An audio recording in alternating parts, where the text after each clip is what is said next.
Começou mais um Tá Beleza Podcast, tudo sobre saúde mental, bem-estar e estética, apresentado por mim, Marco Van Damme, e ele, o fera do junto, transplante capilar no Brasil, o número 1, Dr. Joel Lacerda. Mas a gente não pode começar esse episódio sem antes o Triplo C. O Triplo C curtiu, comentou, compartilhou pra gente, é necessário para vocês também, porque fortalece o canal. É verdade. E a gente traz mais conteúdo, a gente com mais moral, traz só a gente com moral aqui. E é importante, porque é o seguinte, você curte o vídeo e outros do tipo vão aparecer no seu trilho. Aí, no canal Tá Beleza no YouTube. Ou então você tá vendo outra coisa, mas aí você vai lembrar, tem vídeo novo, vai aparecer aí no trilho no YouTube. Então é fundamental que você curta e, claro, né, se inscreve no canal que vai ajudar bastante a gente. Olha só, hoje temos mais uma convidada de peso. Ela já foi lá na FM o Dia, o programa foi sensacional. Ela é psicóloga, especialista em terapia cognitiva, estresse, burnout, trabalho sobrecarregado, ansiedade, produtividade, mundo digital. Ou seja, tudo que nós estamos envolvidos. Mas eu estou precisando muito. Doutora Thalita Martignoni, seja muito bem-vinda ao Tá Beleza Podcast. Pelo comparecimento. Muito obrigada, é um prazer estar aqui, Joel Van Damme. É uma honra participar do Tá Beleza. Falei certo, Martignoni? Certíssimo. Olha a cobrança, olha a cobrança. Olha o estresse, olha o estresse. Olha o estresse. E a gente estava conversando aqui, fora da gravação aqui do nosso episódio, de como a vida hoje em dia é afetada por diversos pontos, né? Tem um estresse, não saber lidar com o estresse que gera o burnout, que, por sinal, eu tenho muitas dúvidas. Qual é o impacto hoje que o burnout está tendo na nossa sociedade e como identificar os sintomas dele? Você falou um ponto importante. Nós estamos cansados. Onde você anda, tem alguém que não dormiu bem, que está reclamando da sobrecarga. A percepção é de que nós não estamos conseguindo dar conta, fazer face às várias demandas da vida. E esse estresse contínuo, essa forma de viver acelerada, sobrecarregada, tem consequências, tem impacto na nossa saúde.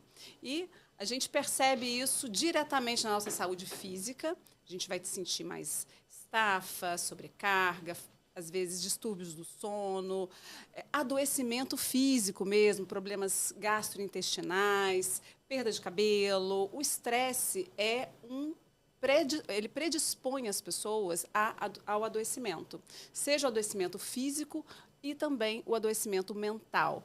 Nós temos uma população muito ansiosa no Brasil.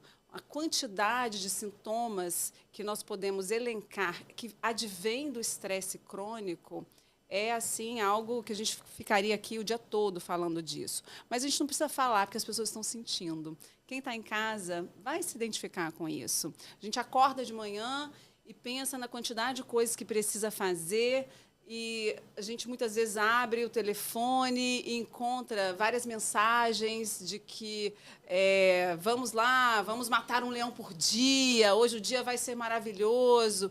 E como é que a gente termina o dia? Muitas vezes a gente termina com essa sensação de que, poxa, não consegui fazer nada do que estava na minha lista. Aquela sensação de impotência, de insuficiência, vai trazendo, né, esse adoecimento. É impressionante. Parece que você está falando comigo, para mim. Eu tenho a sensação de todo dia... Sensação não, acontece. Todo dia eu tenho que fazer uma série de coisas que não estão na minha agenda, que eu coloco para mim, que aparecem. E isso acaba desgastando demais. Justamente o psicológico e que atinge o físico. E no final as coisas ficam entrelaçadas, né? Porque se o psicológico não está acompanhando o teu físico, isso vai afetar a saúde de alguma forma. É esse desequilíbrio que a gente sente. O nosso sistema nervoso, ele é perfeito, a nossa natureza é perfeita. A gente foi feito para responder ao estresse, responder uma demanda. Então, tem um trabalho importante, a gente vai entrar ao vivo. A gente precisa dessa resposta adaptativa do nosso corpo, que vai liberar a adrenalina, que vai liberar o cortisol, para que a gente responda a essas demandas. Mas se você não tem um filtro, se toda hora te chega uma demanda, esse aparelhinho que está aí na sua frente fica o tempo inteiro te mandando, olha, estou aqui, preciso disso. Nesse dispositivo, a gente tem gatilhos o tempo todo. excesso de demandas, excesso de informações. E a gente começa, então, a permanecer nesse estado de alerta. Por outro lado, a gente tem um sistema de equilíbrio, de relaxamento, em que a gente pode se refazer desse momento. Aquela pausa, é o cafezinho, aquele almoço tranquilo, aquela dormidinha depois do almoço que ninguém tira mais. Aquela cesta, né? Isso seria maravilhoso se a gente pudesse se recuperar e partir novamente para os próximos desafios. Acontece que nós temos uma rotina hoje sobrecarregada. E temos também uma cultura que glorifica isso, que traz assim um certo status para quem está muito ocupado. As pessoas, elas às vezes chegam, né, a se gabar de como eu trabalhei hoje, como foi maravilhoso. Mas como é que está a saúde? Eu pergunto o seguinte, vou fazer uma explanação aqui curta, depois uma pergunta. Sim. Os animais, geralmente, a gente só difere dos outros animais por causa do desenvolvimento do intelecto, né? Eu não vejo nenhum animal ser multitarefa. Aí vem a pergunta, o ser humano, ele é multitarefa? Essa é a grande ilusão da nossa modernidade. Nós queremos acreditar que a gente consegue dividir a atenção, que a gente consegue fazer várias coisas ao mesmo tempo. Na verdade, a gente consegue alternar a atenção. Sabe aquela bolinha de ping-pong? Pá, pá, pá, pá. O que acontece depois de você jogar uma partida dessas? Você se cansa. E esse cansaço não está sendo sequer notado. Ele é invalidado. Ah, tá cansado? Toma uma xícara de café. Então você é frouxo. Vamos continuar o É dia. mole, Né? Isso é maravilhoso.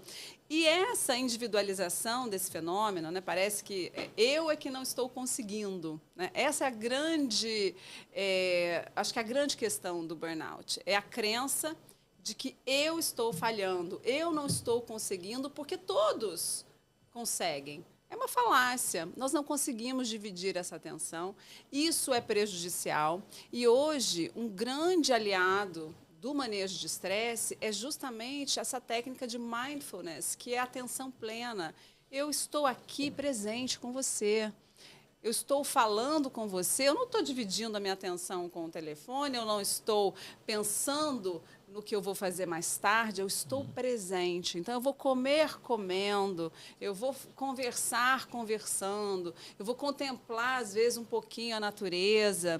E a gente não percebe que essa aceleração, essa pressa que a gente vive, tem danificado de forma permanente e difícil de restaurar a nossa saúde. Agora, vai. É porque eu lembrei em relação... Se encaixou em tudo, vai que você se encaixou em tudo. Não é, porque... não sempre. Porque o que acontece é o seguinte, eu há muito tempo não lia. Desde que minha filha nasceu, porque virou uma loucura e tal, enfim. Aí, eu sempre gostei de ler. Li muito, livro. Eu sempre consumi muito livro. Voltei com o meu hábito de leitura. Caramba, eu não consigo mais ler como eu lia. Porque eu já fico, alguém vai mandar mensagem para mim, vai aparecer alguma coisa e corre para o celular. Então, aí tu... Não, eu nem tenho já... notificação, mas eu sei que vai chegar alguma coisa. Como é que a pessoa pode se desligar um pouco? Eu nem digo vício. Isso já está incorporado. E o quanto isso prejudica? A gente vê as crianças hoje em dia mergulhadas em tela. Dosar é um mundo, tudo é diferente, as nossas percepções são outras, a nossa vida é outra, e o celular faz parte disso, desse mundo novo. Mas, assim, tudo em excesso faz mal. Como dosar isso? Como poder se concentrar numa tarefa sem olhar aqui? Agora eu vou ver meu celular aqui, porque atrapalha. Você usou um termo importante, vício. Somos todos viciados. Esse dispositivo ele foi feito para nos viciar, para prender a nossa atenção. O cigarro, antigamente, né, a pessoa saía para dar uma desestressada. Ah, vou ali, vou fumar um cigarro.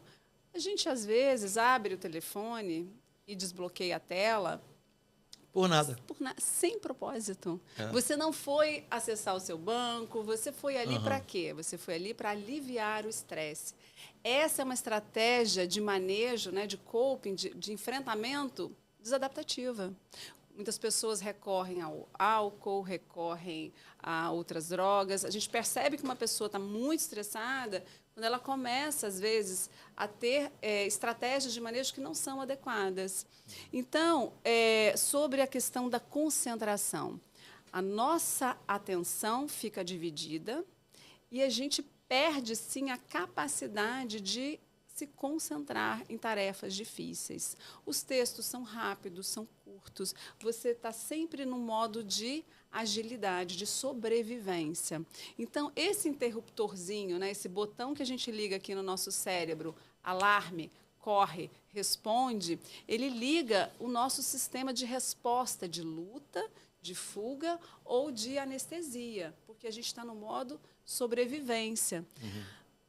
Quando você ativa esse botão, ele deveria ser ativado só realmente para coisas importantes. Mas a gente está sob demandas internas, muitas vezes, pressões. A gente se exige, a gente se cobra. Eu quero dar o meu melhor, eu preciso fazer tudo. E, muitas vezes, esse botão está ligado. Se você deixa um aparelho ligado, seja a sua máquina de lavar o dia todo, vai chegar uma hora que ela vai pifar. Então, a gente começa a pifar de verdade. A gente começa a pifar na concentração, a gente começa a ter dificuldade de frear os nossos impulsos, porque nesse equilíbrio do nosso sistema nervoso, a gente tem como se fosse assim, um castelo, em que eu tenho o guarda-costas, o guarda do castelo que está ali respondendo, mas eu preciso ter um momento do jardineiro, que vai fazer a limpeza, que vai cuidar, que seria essa outra resposta, né, do nosso sistema nervoso parasimpático, que ele vai digerir aquela informação do dia, a gente vai pensar com calma. Mas tudo que a gente consome é muito rápido, precisa ser rápido. Até os filmes que a gente assiste para relaxar, o movimento da tela é muito rápido. A gente está perdendo, de verdade, por excesso de estímulos, a capacidade natural que nós temos de digerir essa informação, de tomar uma decisão com mais racionalidade, com mais inteligência emocional. Por que que isso é um grande problema? Porque nós perdemos, às vezes, esse filtro. Temos mais, as pessoas estão mais irritadiças. A pessoa que está cronicamente estressada, ela, às vezes, está funcionando, está ali, né, conseguindo dar conta das demandas, mas ela já está no máximo, é como se você esticasse uma corda.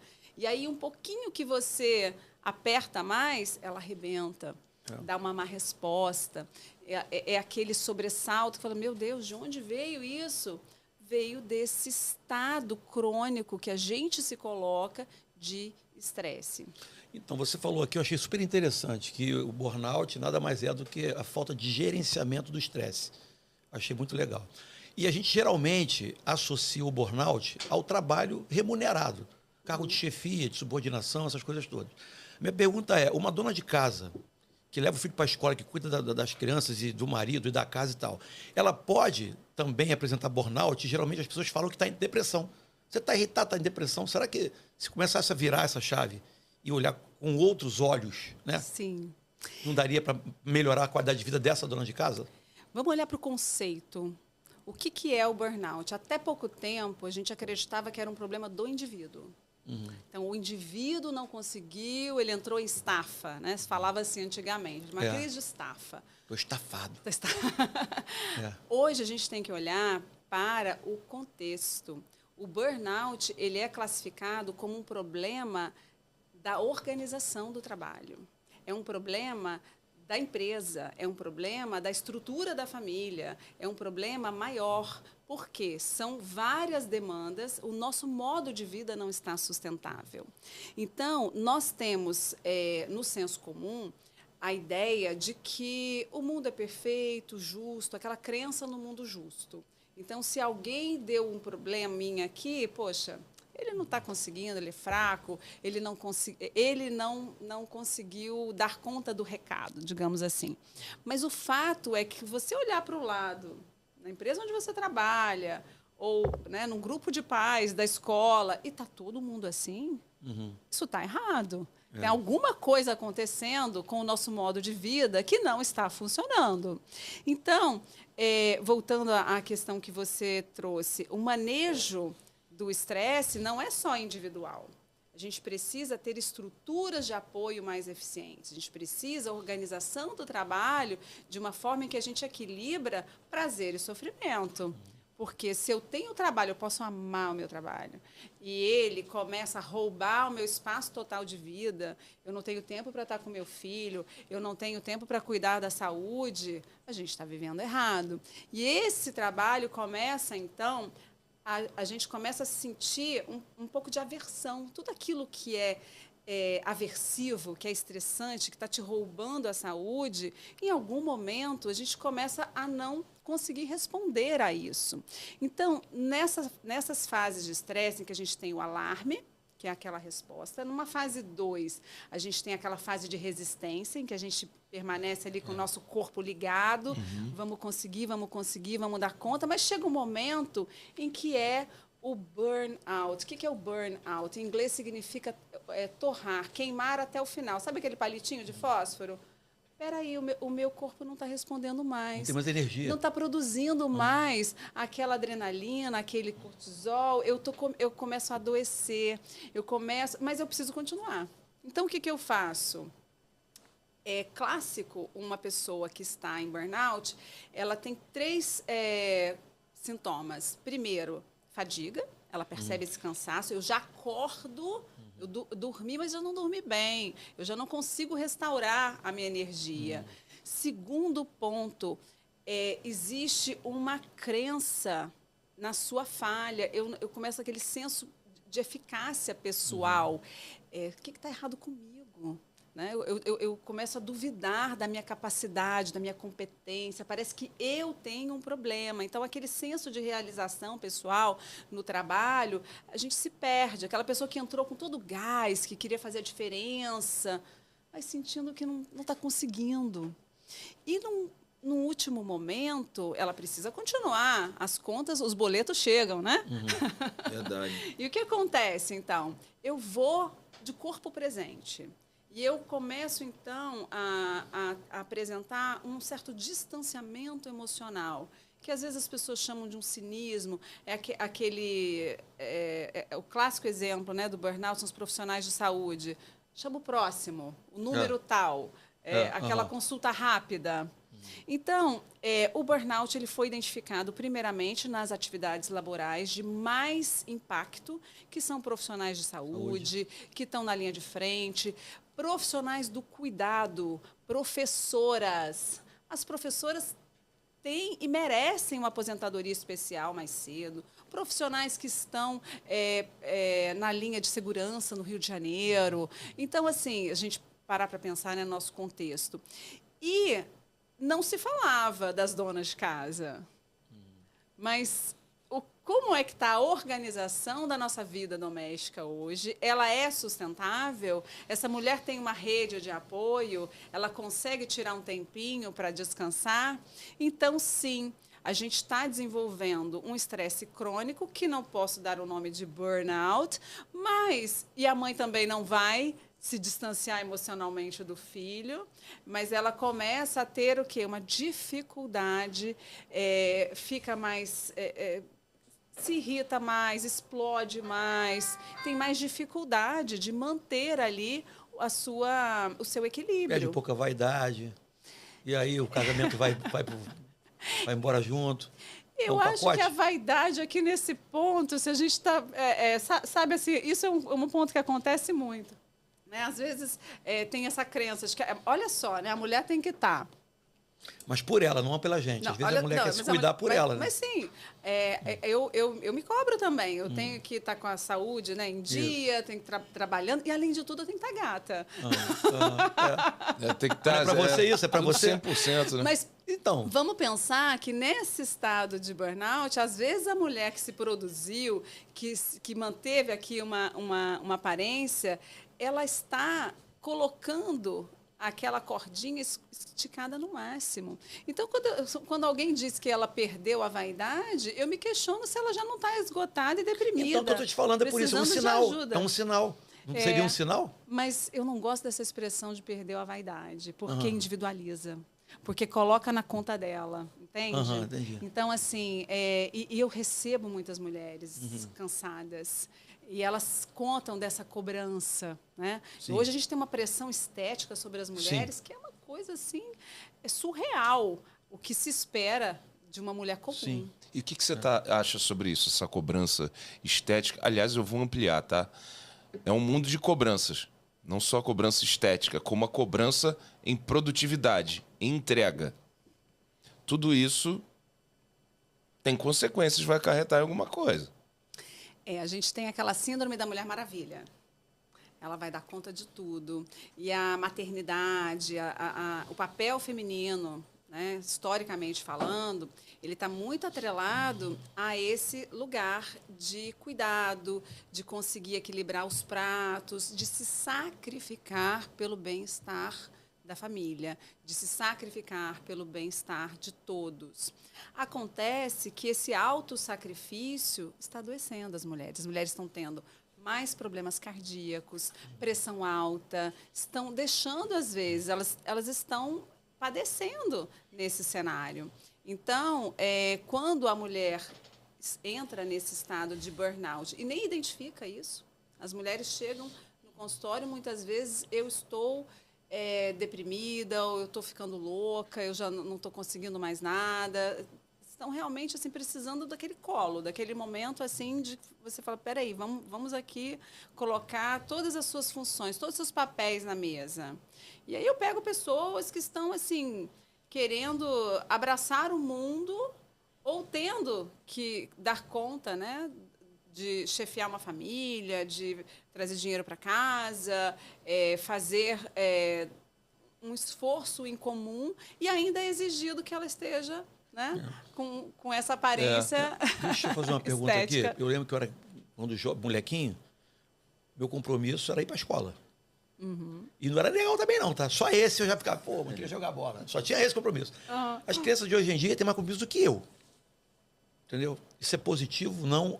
Onde isso vai se desdobrar? Em que idade? Só na velhice ou na adolescência ainda? Pois Idade adulta? a gente tem uma crise do brincar. A criança ela se desenvolve na brincadeira. A gente tem crianças com analfabetismo físico, não sabe correr, não sabe pular. Que legal esse termo. E isso traz efeitos também na cognição. E existe uma pressão já desde cedo, né? A mesma pressão que os pais imprimem para si de vencer. A nossa geração teve isso, né? A gente vai vencer na vida, vai ser alguém, vai ter que passar no vestibular, fazer alguma coisa.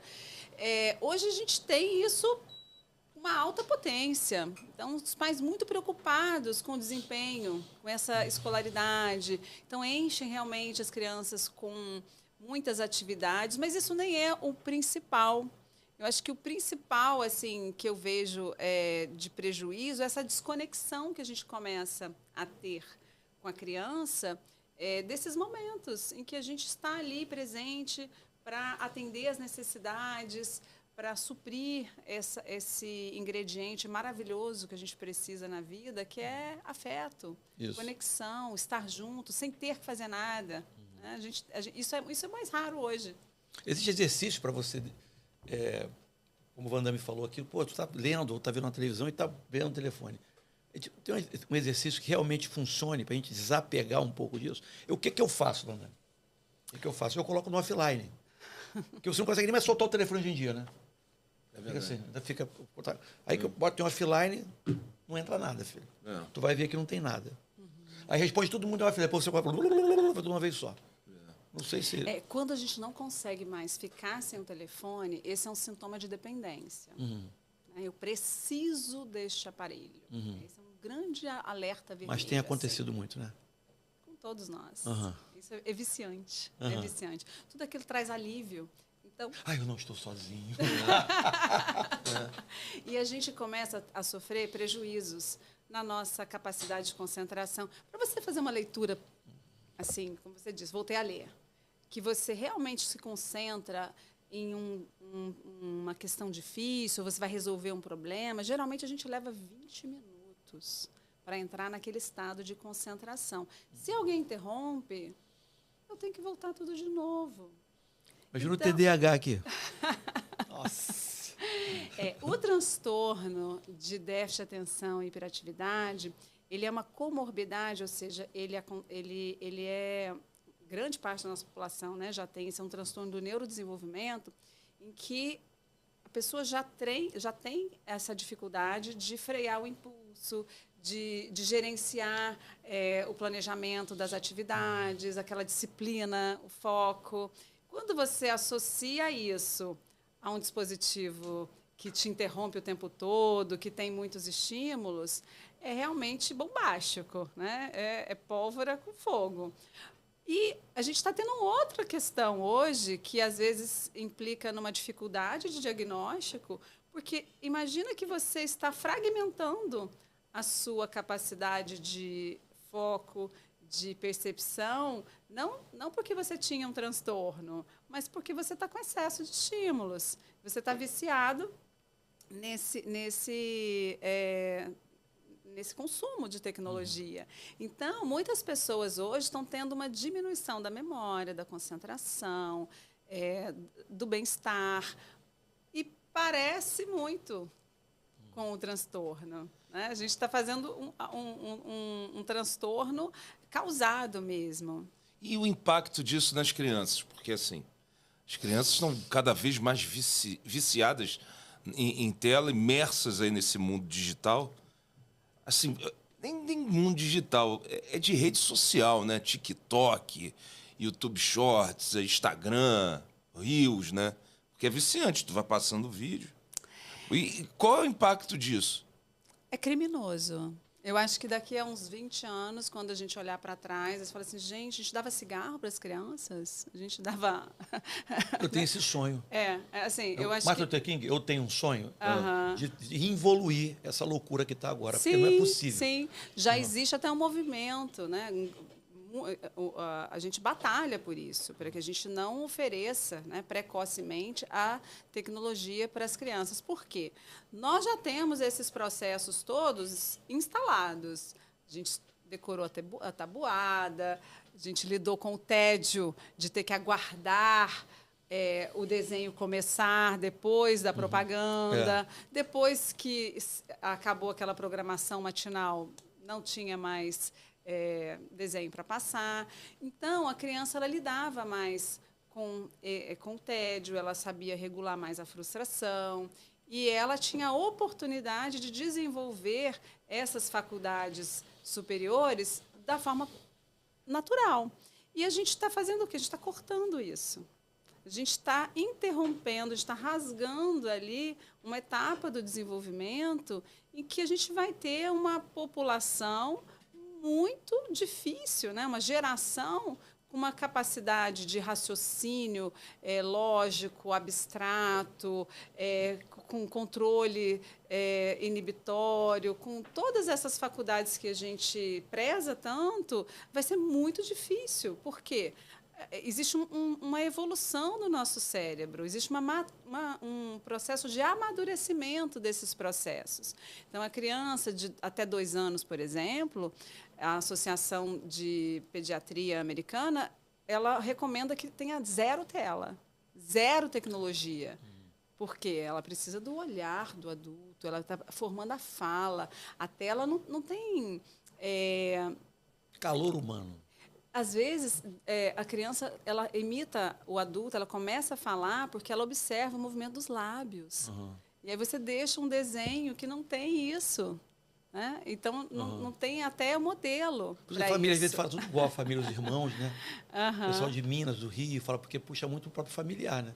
Sim. Porque tem uma ente na família que fala diferente por conta do ídolo dele da internet. Pode acontecer? Porque ele vai construir a fala, o movimento... Isso aconteceu em Portugal. Em Portugal. O Lucas Neto. O Lucas Irmão do Neto, Felipe né, Neto faz fenômeno, sucesso lá. Explodiu tanto que as crianças estavam falando Igual carioca. português Igual carioca. do Aí Brasil, só falta do falar Rio de colher. Janeiro, pegando algumas expressões e os pais não estavam gostando disso. Isso aconteceu. Porque se torna uma referência. Então, o que a gente precisa é retornar um pouquinho, né, o nosso modo de vida natural, cuidar desse espaço e pensar nessa estrutura. Não é só uma técnica individual em que eu vou manejar o meu estresse, a gente precisa disso, claro, mas a gente precisa também ter estratégias de enfrentamento que vão resolver o problema, que vão enfrentar isso de modo mais amplo, mais coletivo. Vou fazer uma pergunta aqui, até eu gosto sempre de orientar, de informar o leigo, nosso canal tem um pouco disso, né? Quais são os sinais, antes do fósforo queimar todo, do burnout, que a pessoa pode já começar a ligar assim a anteninha e falar, cara, não está legal para mim, estou num caminho errado. Existe como diagnosticar isso? O próprio cidadão? É visível, a pessoa começa a sentir que ela não consegue, ela deita, mas não consegue pegar no sono. Ela faz uma pausa, mas não consegue descansar. Então, essa incapacidade de relaxar. A gente hoje não consegue relaxar.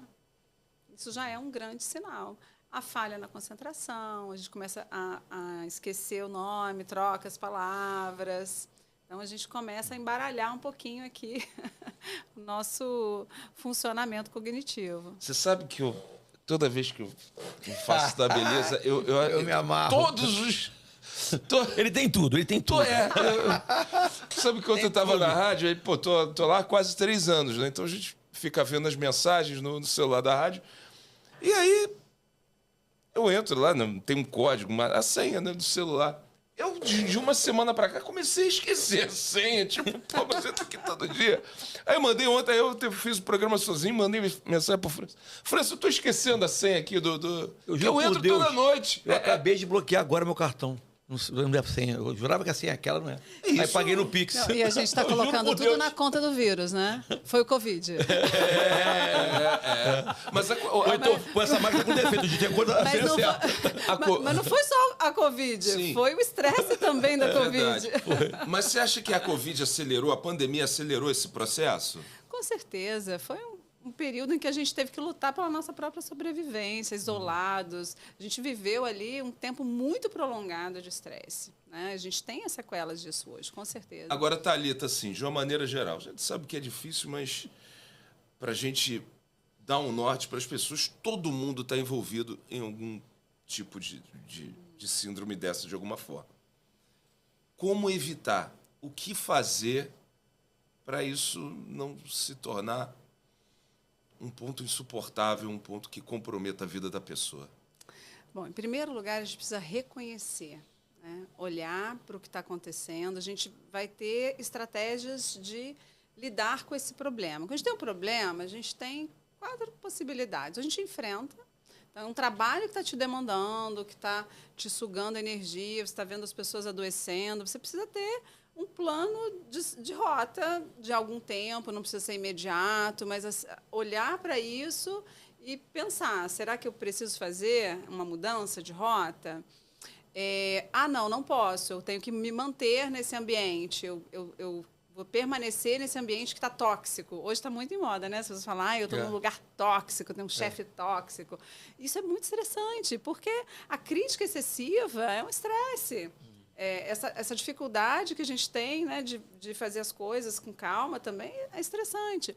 Mas se eu não posso, o que eu posso fazer? Então, a gente vai ter estratégias de regular emocionalmente. Eu posso me sentir melhor em relação a esse problema. Então, em vez de a gente ficar tentando equilibrar todos os pratos, espera aí, eu vou eleger aqui qual é a prioridade, o restinho dos pratos vão cair no chão ou se quebrar.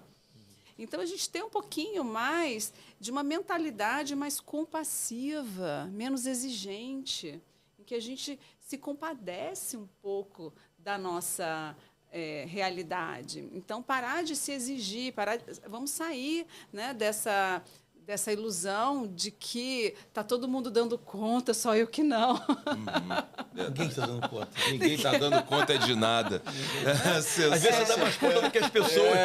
E nem sabe. E nem se valoriza por isso, né? Sim, e um outro ponto de manejo é a gente praticar essa tolerância, essa flexibilidade.